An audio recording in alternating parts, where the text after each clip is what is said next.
नमस्कार मेरे प्रिय विद्यार्थियों, सबसे पहले हिंदी एजुकेशनल चैनल में मैं आपका स्वागत करता हूं। आज मैं आपके समक्ष भक्ति काल के महान कवि तथा श्री कृष्ण के अनन्य भक्त महाकवि सूरदास द्वारा रचित एक पद की शब्दार्थ सहित सप्रसंग अर्थ या व्याख्या या भावार्थ को आपके समक्ष अत्यंत ही सरल भाषा में प्रस्तुत करना चाहता हूं। इसे आप ध्यान देकर सुनने की कोशिश कीजिएगा। आइए तो अब मैं महाकवि सूरदास द्वारा रचित एक पद की व्याख्या शुरू करता हूं। शब्दार्थ सहित सप्रसंग अर्थ या व्याख्या या भावार्थ। व्याख्या शुरू करने से पहले मैं इस पद का वाचन आपके समक्ष प्रस्तुत करने की कोशिश करूंगा। पद का वाचन। मधुबन तुम क्यों रहत हरे, विरह वियोग श्याम सुंदर के, ठाढ़े क्यों नजरे मोहन बेनु बजावत द्रुमतर, शाखा टेकी खरे मोहे थावर अरु जड़ जंगम मुनि जन ध्यान टरे, वह चितवनी तू मन न धरत है, फिर फिरी फूप धरे, सूरदास प्रभु विरह दावानल, नक्सिक लो नजरे। आइए उपयुक्त पद्यांश में जो कठिन शब्द दिखलाई दे रहे हैं, सबसे पहले कठिन शब्दों का अर्थ मैं आपको बता देता हूं ताकि व्याख्या समझने में आपको कोई दिक्कत ना हो। सबसे पहले शब्दार्थ। मधुबन यानी जंगल के पेड़ पौधे, रहत यानी रहते हो, हरे यानी हरे भरे, श्याम यानी श्री कृष्ण, ठाढ़े यानी खड़े, जरे यानी जलना, मोहन यानी श्री कृष्ण, बेनु यानी मुरली या बांसुरी, बजावत यानी बांसुरी बजाना, द्रुमतर यानी पेड़ के नीचे, द्रुम यानी पेड़, तर यानी नीचे, शाखा यानी पेड़ पौधों की डालियां, टेकी खरे यानी पकड़कर खड़ा होना या सहारा लेकर खड़े होना, मोहे यानी मोहित कर लेना, थावर यानी न चलने फिरने वाला प्राणी जैसे पेड़ पौधे, अरु यानी और, जड़ यानी निर्जीव, जंगम यानी चलने फिरने वाला प्राणी, मुनिजन यानी बड़े बड़े ऋषि मुनि, ध्यान टरे यानी ध्यान भंग हो जाना, चितवनी यानी दृष्टि या नजर, धरत यानी धारण करना, फिरी फिरी यानी बार बार, पुहुप यानी पुष्प, धरे यानी धारण करना, विरह दावानल यानी विरह के कारण मन रूपी जंगल में लगने वाली आग, नक्सिक यानी नख से लेकर सिर तक यानी पैर से लेकर सर तक, जरे यानी जलना। आइए शब्दार्थ बताने के बाद अब मैं संदर्भ आपके सामने प्रस्तुत करता हूं। संदर्भ। प्रस्तुत पंक्तियां हमारी पाठ्य पुस्तक, यहां पर आप अपनी पुस्तक का नाम दे सकते हैं। के पाठ भ्रमर गीत के पद नामक शीर्षक कविता से ली गई है। इस कविता के रचनाकार सूरदास हैं। ये भक्ति काल के एक महान कवि तथा प्रभु श्री कृष्ण के अनन्य भक्त हैं।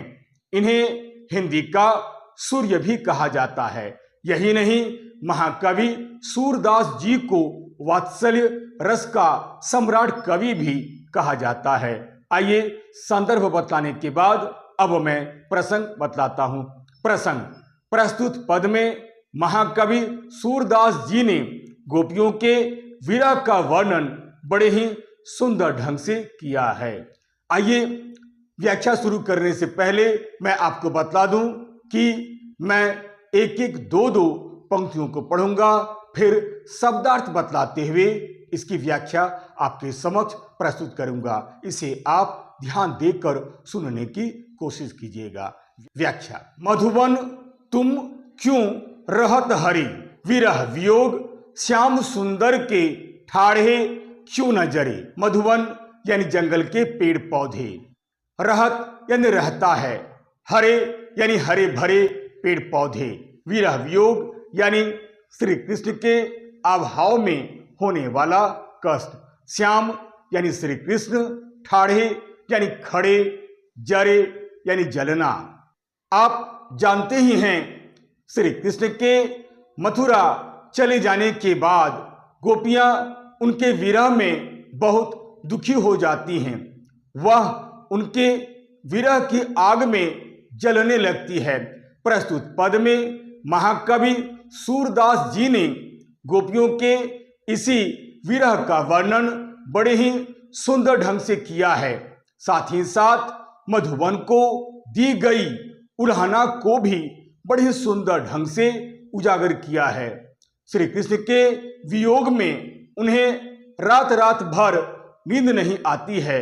उनकी आंखों में सदैव सावन भादों की झड़ी लगी रहती है। उनका ध्यान हमेशा श्री कृष्ण की तरफ लगा रहता है कि कहीं वे लौटकर आ ना जाएं। मधुवन तुम क्यों रहत हरि, यानी श्री कृष्ण के अभाव में गोपियां जब मधुवन को यानी ब्रज के पेड़ पौधों को हरा भरा तथा खिलते हुए देखती है तो वह बहुत ही दुखी हो जाती है। मधुवन तुम क्यों रहत हरे, यानी हे मधुवन तुम हरे भरे क्यों हो। उन्हें इस बात को लेकर भी आश्चर्य होता है कि जिस मधुवन में श्री कृष्ण गैयों को चराया करते थे, भिन्न भिन्न प्रकार की लीलाएं किया करते थे, उस पर तो श्री कृष्ण के विरह का कोई भी प्रभाव नहीं पड़ा है।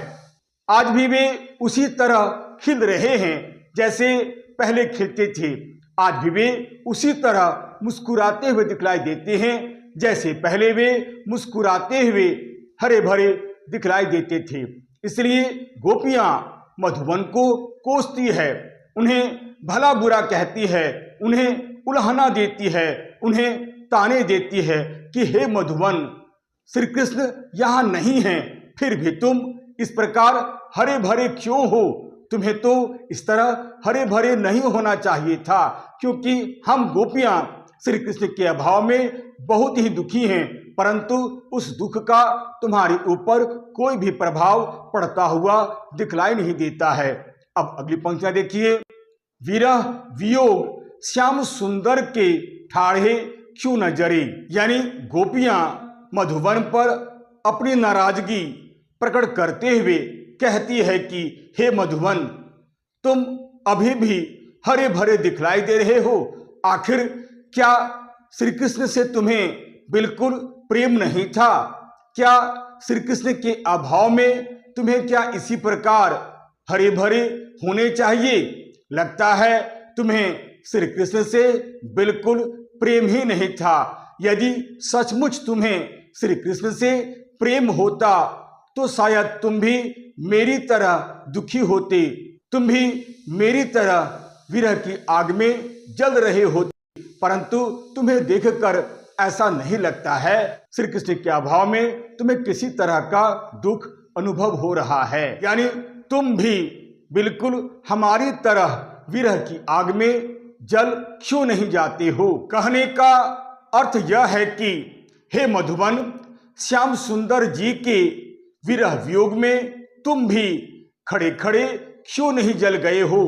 क्या तुम श्री कृष्ण से बिल्कुल प्रेम नहीं करते थे, या तुम्हारे मन में श्री कृष्ण के प्रति कोई लगाव नहीं था? श्री कृष्ण के अभाव में जिस प्रकार हम गोपियां जल रही हैं, ठीक उसी प्रकार तुम क्यों नहीं जल जाते हो। आखिर तुम भी तो श्री कृष्ण से प्रेम करते थे, अर्थात तुम्हें भी हमारी तरह बिल्कुल जल जाना चाहिए था।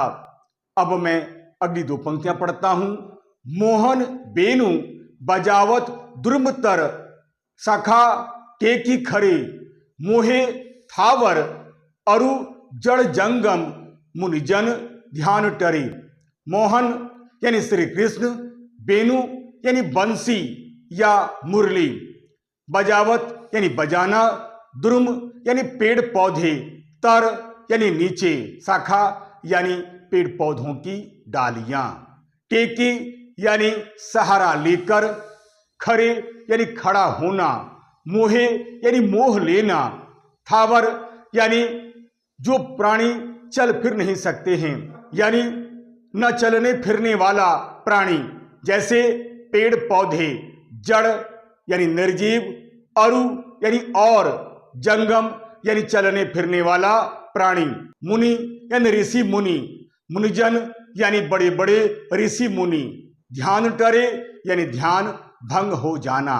गोपियां अपनी वीरा व्यथा को बतलाते हुए आगे मधुबन से कहती है, उन्हें याद दिलाते हुए कहती है कि हे मधुबन, याद करो, तुम एक बार याद करो, श्री कृष्ण तुम्हारी इन्हीं डालियों का सहारा लेकर और बिल्कुल तुम्हारे नीचे खड़े होकर प्रायः बांसुरी बजाया करते थे, जिसे सुन सुनकर सभी प्राणी मंत्रमुग्ध हो जाते थे।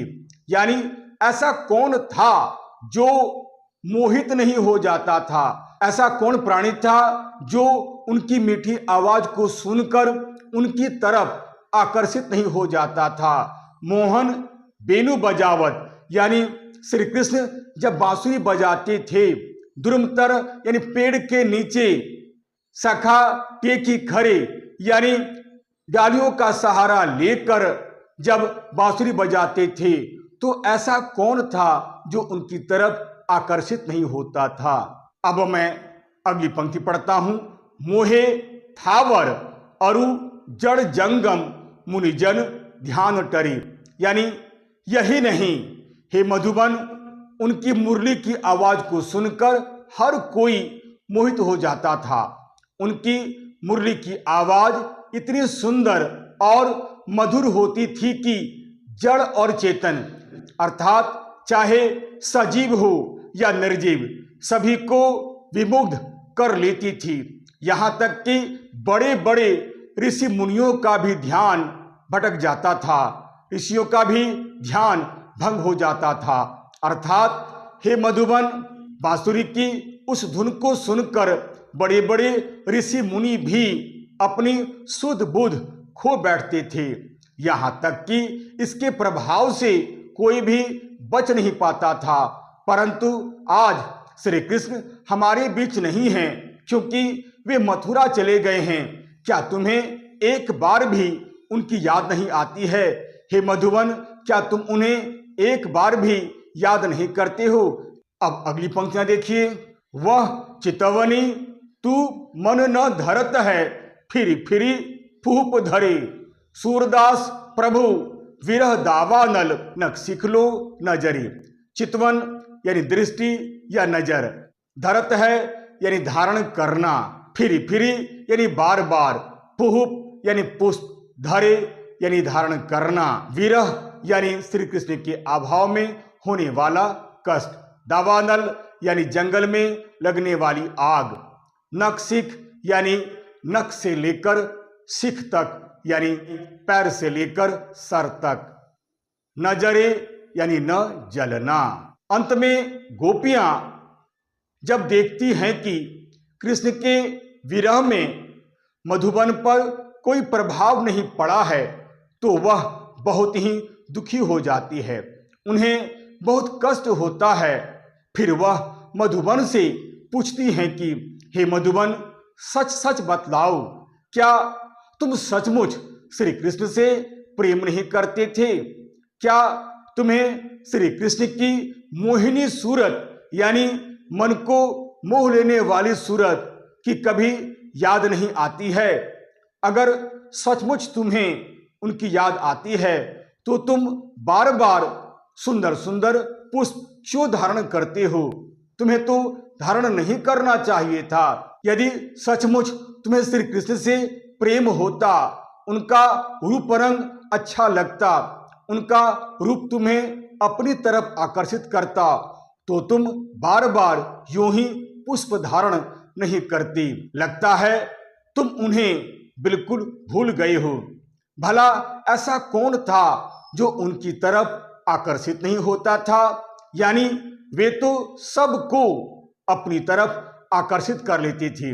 वे देखने में जितने सुंदर थे, उनकी बांसुरी की आवाज भी उतनी ही सुंदर थी। हमें तो इस बात का बहुत दुख है कि एक तो तुम उन्हें याद करके उनके वियोग में दुखी नहीं हो रहे हो, बल्कि निर्लज्ज भाव से बार बार सुंदर सुंदर पुष्प धारण करते हो। सचमुच यह बहुत ही अन्याय है।